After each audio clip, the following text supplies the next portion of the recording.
Welcome back to the channel, everybody. Today we have our World Cup predictions. Looking forward to the World Cup this year, obviously here in the United States where I am. And I even get to go watch one of the games that I've got. Probably not one of the better games, but it's Uzbekistan versus DR Congo. Super excited about that. So let me know who you guys got winning the World Cup in the comment section down below. But without further ado, let's get into it with Group A. Starting us off in Group A, I have gone with Korea. They have a really good squad. Kim Min-jae, Hwang Hee-chan to take some of the stress off of a player like Heung-min Son. Some pretty good midfield options as well. I think that they're overall pretty strong compared to some of their other tournaments. Not so reliant on a player like Son, who's obviously aging out of the squad, but a lot of really good balanced role players that can really do a job for them. So that's why I've got them going first in the group. Second in the group, I do have the host nation, Mexico. I do think that if they get off to a flying start against South Africa, they could upset Korea and win the group, but I think they will come up just short against the Koreans and finish second in the group. Third and fourth in the group, obviously they play each other later in the competition or in the group stage, but I do have Czechia just finishing above South Africa. Now on to Group B, where we have Canada, Qatar, Switzerland, and Bosnia Herzegovina. I think for this one, it's pretty simple for me. It's going to be Switzerland. Obviously, Canada has a chance, but I do think that they fall into a trap with Bosnia being their first game, kind of a game that could be a banana peel type game for them, and especially with Alphonso Davies not looking good. Jonathan David needs to find the goals. Bombito, I believe, is out injured for the first game. Could be. I know he got banged up a little bit in that friendly against Uzbekistan. So it'll be interesting to see what happens there for them. But I do have Bosnia finishing second in this group, with Canada finishing third, the host nation, and Qatar, I think, will just end up falling out of this group without much of a challenge for the remaining teams. Now it's time for Group C, and for Group C, I've gone with Brazil. I think Brazil's a pretty easy pick. They do play Morocco to open, and that could be a really tough game for both teams. Obviously, Scotland or Haiti are going to start in the group stage, potentially above one of those two teams, either Brazil or Morocco. So if Scotland beats Haiti early on, they could start the group in second. But I do think the quality of Brazil in attack and defense is much stronger than Morocco's. I think they'll win that first game, and then I think the Morocco and Brazil will win out from there. I think Morocco finishes second for me, and then Scotland in third on about 3 points, and then Haiti in fourth on no points. I do think Scotland can make some noise. Scott McTominay obviously playing some of the best moments of his career so far. Morocco, obviously, you have Achraf Hakimi, you have Brahim Diaz. Brazil, you've got Vinicius, you've got Endrick, you've got Gabriel at the back next to Marquinhos. You've got really good midfield options as well. I think this Brazil team could really make a run this year. Now on to Group D, we have USA, Australia, Paraguay, and Turkey. I think that this one's going to be a little bit of a challenging group for the United States. Obviously, they open up against Paraguay on the 12th, and then their other team in their group, Australia and Turkey, don't play until the 14th. So there's a little bit of a gap there that makes it a little bit awkward. But I do think that the U.S. will come out on top of this group. I think they start well against Paraguay. I think they can beat Australia and maybe get a draw from Turkey. And that's where I've got Turkey at second in the group, with Paraguay third and Australia fourth. Obviously, Australia has, they're okay squad. I can't get past thinking about Paraguay and the fact that they've got one of my local team's players in Miguel Almiron, who was really good for us before he went and joined Newcastle, and then he's rejoined from Newcastle, and he has been very, very poor. But I must say, one of the most exciting teams for me in this tournament is going to be Turkey. I know they've been like 3 or 4 tournaments in a row, whether that's Euros or World Cups, where they've been like the dark horse team. And for me, I think that this is the year for them, because they've got Kenan Yildiz and Oreguler, two of probably the best young players in the world right now. 2 players that could easily go for 100 million on the transfer market. I just think they're super exciting to watch. Obviously, you don't have a 9 that's really going to be able to make an impact on the game like those 2 will. But I think in an attacking sense, they're going to have a lot of creativity in that team. Now on to Group E, we have got Curaçao, Ivory Coast, Ecuador, and Germany. And talking about one dark horse was not enough for me, I do have a second dark horse, and I actually have this dark horse winning the group. I'm putting Ecuador top of this group. They're a very exciting team. I really like them. Hincapié, Pacho, Moise Caicedo, they've got a really good squad defensively, and I'm really excited to see how that trio works together in defense. I think they can really do a lot on the World Cup stage. Second place, I do have Germany, though. I think the Germans are going to pretty easily go and beat Curaçao and the Ivory Coast. but I do have Ivory Coast finishing a third in the group with Curaçao. I think Ivory Coast has shown a lot of impressive things over the previous AFCON stages. Obviously, if you Diomande, who's going to be probably one of the breakout players of the tournament. Amad Diallo's another one who obviously has had moments in his career, but Diomande could easily, get his 100 million euro move this summer. Now moving along to Group F, Japan, Netherlands, Tunisia, and Sweden. Now, a lot of people are going to pick the Dutch here. I think that's fair. I think that's valid if you go with the Dutch team here. But for me personally, I think it's going to be the Japanese win this group and the Dutch finish second. I think Japan is just so much more well organized in defense and attack. It does hurt that they've now taken Matoma to the World Cup. A player like him could really come and make impacts in big games. But I just think Japan have enough organization in their team to be able to get this one across the line, no problems. Netherlands second, obviously you've got a player like De Jong, you've got, I think De Ligt might be out injured, but that doesn't stop Virgil van Dijk, Van de Ven, Dumfries, who's just made a move to Real Madrid, or expected to make that move to Real Madrid soon.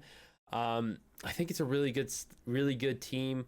And I do think they'll finish second. And then third, I've got Sweden, and fourth, Tunisia. Sweden, I don't think Graham Potter is going to do very well in international management. And I also think that Isaac and Gyökeres, Borgvall, that's okay. Lindelof's okay, but can't think of is their goalkeeper going to be Olsen? Okay, that's fine. But outside of those two strikers who haven't been scoring much for Sweden recently, I don't see many other options. Now moving on to Group G, again, a very similar situation where it's two teams that I have making it through the group stage are playing in the first opening game. So first and second will be decided by that first game in the group. And then I've got Iran and New Zealand who also play in the first game. I do think that Iran could make some noise against Egypt. I think Taremi's a pretty good player. I think that Belgium run away with this group because of players like Thibaut Courtois, for example. I mean, I'm just going to pull up this Belgium squad and talk about for a little bit. Lukaku, De Ketelaere, Leandro Trossard in attack, Jeremy Doku in attack, Kevin De Bruyne still running in midfield, Tielemans, Amadou Onana. I think they're very, very strong. You've got Maxime de Kuiper. I forgot about de Kuiper of Brighton. You've got Mounier, of course, who's still kicking it, Castagne. I think the situation where they're going to see difficulties is in the center back position of all places. You've got Arthur Thiat and Nathan Ngoy, but nothing super impressive in the center back position for Belgium, but I think that they still easily get through this group just because of the quality they have everywhere else on the pitch. Now moving on to Group H, and I think this group is going to be decided on the final day. Spain and Uruguay play on the final day. Saudi Arabia obviously going to get probably a free 3 points against Cabo Verde on the final day. It'll be really difficult, and Uruguay needs to start early if they're going to get themselves in a good situation. But I think Spain wins the group. Yamal probably going to win Young Player of the Tournament, could win Golden Ball even. Uruguay is going to be an interesting one. There's a lot of players with a lot to prove. I mean, I'm looking at Darwin Nunez, has a lot to prove. Federico Valverde, he's a world-class player in my opinion, but a lot of people don't think he is, and he may be leaving Real Madrid this summer, so he needs to find himself some suitors. Manuel Ugarte, another one where people are doubting him because of his time at Manchester United. Rodrigo Bentancur, who's probably going to be leaving Spurs here soon. Ronald Araujo. Jose Jimenez. I mean, I'm looking at a lot of talented players. Maximiliano Araujo. There's a lot of talented players in this Uruguay squad that just need to prove themselves. And I've got them finishing second, and then Saudi Arabia and Cabo Verde after that. I do think that Saudi Arabia gets their 3 points and probably makes it through the knockout stages in this tournament. Now on to Group I. I've got France, Norway, Senegal, and Iraq. I originally went France-Norway when I was scripting this video, but I'm actually going to France-Senegal, Norway, and then Iraq. I don't think Iraq will get any points. I do think Senegal and Norway could draw. It just ends up depending on goal difference, and I think Senegal probably a little bit stronger defensively. I do think some of the players from this group I'm really excited about. Of course, the France squad, I could put the entire squad on here. I think Olise's role in that France squad is going to be the most important of the tournament. In how their team plays. He needs to maintain a little bit of width because obviously you're going to have Mbappe and Dembele kind of switching places on the left and center. If he can kind of keep a little bit of width and then cut in late, I think that'll be really helpful for them, where a lot of the attention is going to be on the left-hand side of that attack. Senegal, Iliman Ndiaye, I'm excited to see as well. And then, of course, the Norway squad. I mean, you've got Odegaard and Haaland and Antonio Nusa, and just such a talented squad. And you've, of course, got all the guys from this Bodo Glimt team as well competing in the tournament this summer. It'll be really exciting to see how Norway does. I think, even though I have them third, I think they will make a run in the knockout stages. Now, Group J, I've got Argentina, of course, winning this group. Lionel Messi's probably final World Cup. It'll be a big one. A lot of excitement around the tournament for him. Could he go back-to-back? We'll find out what I think about that later. Austria, Algeria is going to be kind of a toss-up for me. I think, obviously, there's quality in Ryan Aït-Nouri. On that left-hand side, obviously, you've got Maza from Leverkusen, who's really talented as well. In second, I will go with Austria. I think that tactically, Ralf Rangnick is going to be a little bit better than what the Algeria manager of, Vladimir Petkovic is going to have set up. I do think that Algeria finishes third in the group, though, and then Jordan, the debutant, is going to finish fourth. Now into Group K. This is going to be fun because it's Portugal. And so Ronaldo, I've got Portugal going through.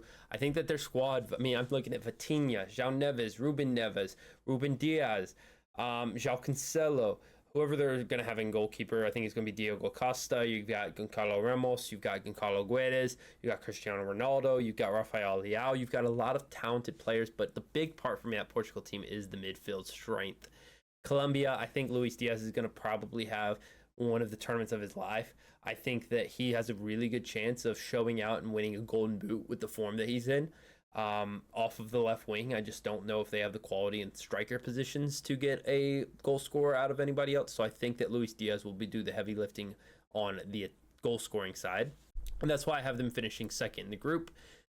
And then Uzbekistan, DR Congo, the game I mentioned I'm going to be at. I do think Uzbekistan will win that one.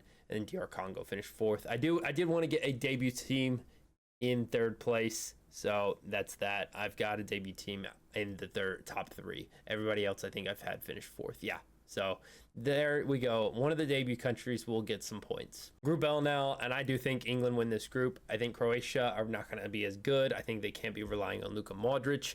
So I did have to go with England to win this group. Obviously, I do think that this England team do come with their own flaws. I think that they could struggle and start off slow against this Croatia team, but I do think that Croatia team doesn't have the quality it used to, and that's why I've got them finishing second, losing that opening game to England, and then Ghana in third and Panama in fourth. I do think that you could see Ghana jump Croatia. It'd be interesting to see what happens there. Let me know your thoughts. Where do you think Group L finishes? Do you think Croatia? Do you think Ghana? Or maybe I'm way off about England, and England finished second in the group. Now it's time for the fun part, the knockouts. And we've got our first group of we're going to go in quadrants, 4 quadrants to break this down, and then come into the round of 16 and then come in again. But starting off with Korea and Sweden. A very good game. I do think that Korean's going to be a little more well organized, so I've gone with the Koreans to advanced. Bosnia versus Morocco, I think, will be a fun little matchup as well. But I do think Morocco has the quality. I think Morocco and Korea is also going to be a really entertaining game as a fan. Switzerland, Canada, I do think the Swiss are going to advance there. I don't know if this is actually going to be accurate based on who's going through, because Canada and Switzerland obviously in the same group would be a little bit odd. Brazil and Mexico, I think the Brazilians will advance there. So far in our round of 16, we've got Korea, Morocco, Switzerland, Brazil. Now in the round of 32, also on the same side of the bracket, we've got USA, Iran, Germany, Netherlands, Ecuador, Algeria, and Japan, Turkey. I think the US go and win against Iran. I think Pulisic and McKennie kind of pull the strings in the attack, while Tyler Adams and Chris Richards are able to do enough defensively to keep them out of the net. I think this could end up being like a 1-0 US game, maybe even a 2-0 win for the US specifically. Now the fun one, Germany, Netherlands. Now, I have some German heritage. I'm a big Ozil fan as well. Obviously played for the German national team. Kind of a weird relationship with Germany now. But anyways, I also have this Toni Kroos poster here as well. I want to go with Germany because there's some relation there for me. I mean, look at the last name on this account. It's Schroyer. But Germany, Netherlands. I also want a rematch for the Netherlands versus USA from last World Cup. But I'm going to go with the Germans. Ecuador, Algeria. I think Ecuador, again, is my dark horse for this tournament, and they will be facing my other dark horse, Turkey, because I think Japan, while very good, will flop in this tournament at some point. I don't think Kubo has the talent to take them to these levels. Now, the next side of our bracket, we've got Belgium, Norway, and this will be a fun game, I really think. I think Belgium's got some quality. I think Norway's pretty good. I feel like Norway will just play a lot more comfortable than this Belgium team. I think Norway's actually going to pull off an upset here. Uruguay, Senegal. This is a good one. This will be a really good matchup as well. Uruguay versus Senegal. Look, I think that Uruguay has some really good pieces. I think Senegal do as well. We go look at this Senegal team really quickly.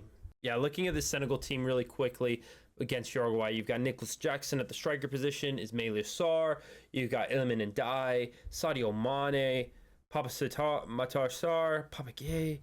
I mean, Idrissa Gana Gueye as well. I mean, this is a really good team. Mamadou Sarr, Kalidou Koulibaly, Diouf from West Ham, who I think is a really talented left back, by the way.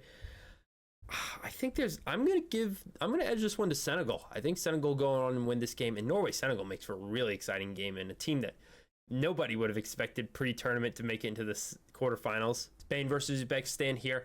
I'm gonna go with Spain. I think again, obviously they're the best team in the tournament, and this makes for a very, very fun round of 16 matchup because I've got what many people would have wanted in the final, probably said would have been the two favorites, France playing Spain in the round of 16 of this World Cup. And then on the final quarter of the bracket, I've got Argentina, Czechia, Colombia, Croatia, Portugal, Ivory Coast, and England, Austria. I'm going to go with Argentina to win their matchup pretty easily and Colombia to do the same. I think it'll be all South American or matchup in the round of 16 between Argentina and Colombia. I think that game will get intense. I'm really excited to see that one specifically play out. Portugal versus the Ivory Coast. I'm actually going to... Do I take the Ivory Coast? Do I take Portugal? That's a really tough one because Ivory Coast have some really talented players. But I think I got to take Portugal. That midfield, again, is just so strong. I know a lot of people have been talking about this is a situation where, like, imagine their midfield just falls flat because so many people have been talking about how good it is. Then England, Austria, I'm going to go with the English in this case. Quickly moving on to the round of 16 matchups, we've got Korea versus Morocco. A spot for the quarterfinals. I'm going to go with the Moroccans here. I think they're just so good. And then Switzerland versus Brazil. It has to be the Brazilians. I think Vinicius Jr. is really going to show up in this tournament, earn himself a little bit more credit, and he might be moving on from Real Madrid this summer. It'll be really interesting to see what happens when Jose Mourinho comes in, especially given the history between Jose and Vinny.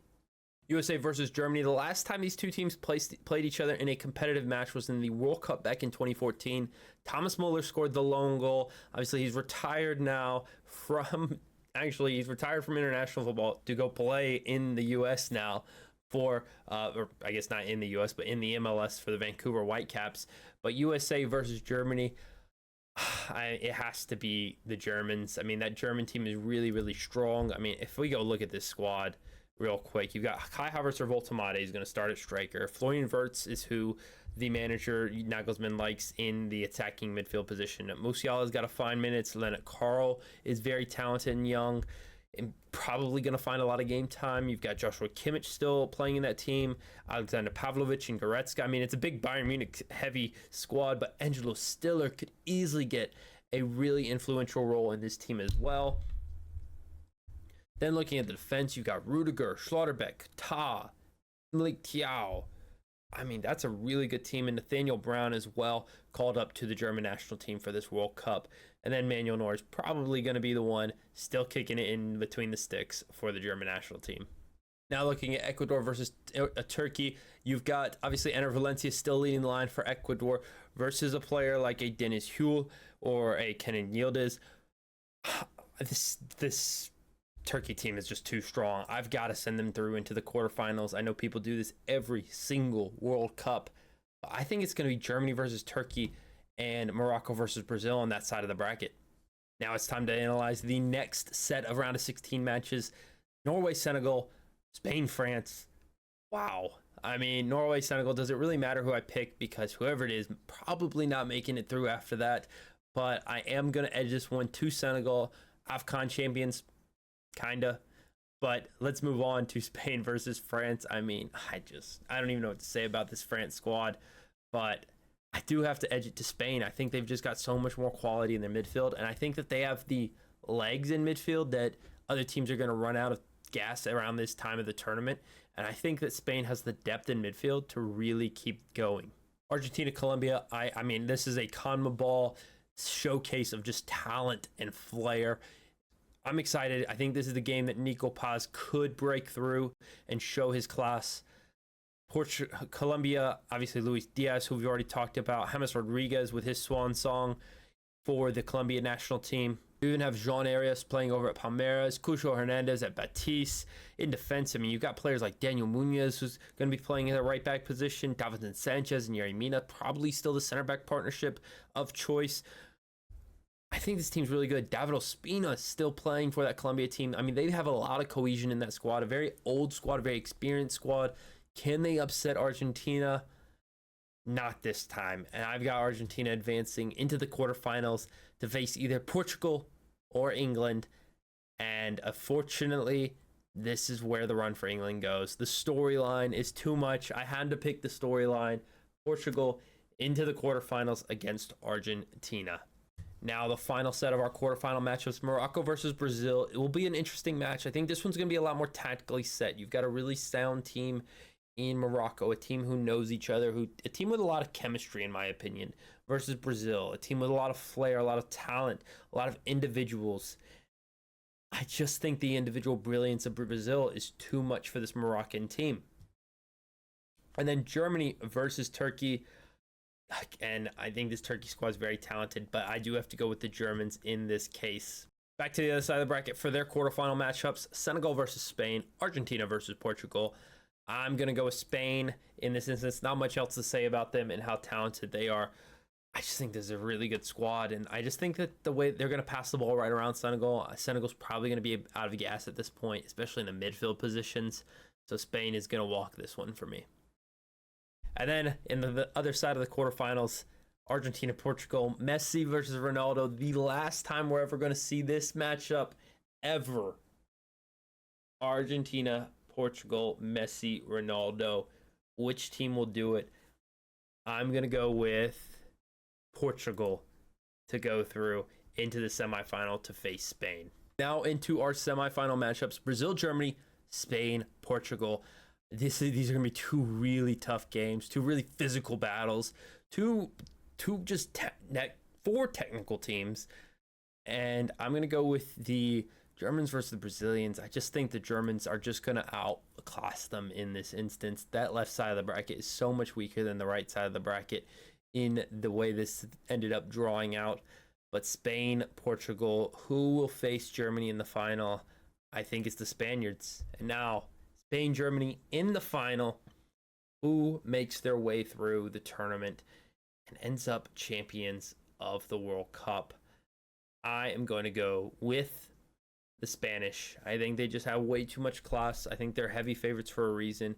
And while I think it would be good to see the Germans, win another World Cup, I think Spain just got way too much talent, way too much quality. It's going to be Lamine Yamal's first World Cup, and he's who I have winning the Golden Ball. He'll be the young player of the tournament. I don't know quite who will win the Golden Boot. I think there's a few players you can make the case for. Obviously, I had Colombia not making as deep of a run as I initially hinted at. So it'll be interesting to see what happens there. So I won't see, obviously, Luis Diaz win it. I won't see, it might be Oyarzabal. I don't think that we'll see Vinny or Endrick. Kai Havertz, obviously not. Verts and Musiala, no. Ronaldo's not going to score enough goals this tournament. So I'm going to go with Spain in the final, winning it. Let me know your thoughts. Let me know your winner, your Golden Boot, your Golden Ball, your young player of the tournament, best goalkeeper. I think it'll probably go to whichever team you have winning. Well, let me know your thoughts in the comment section down below.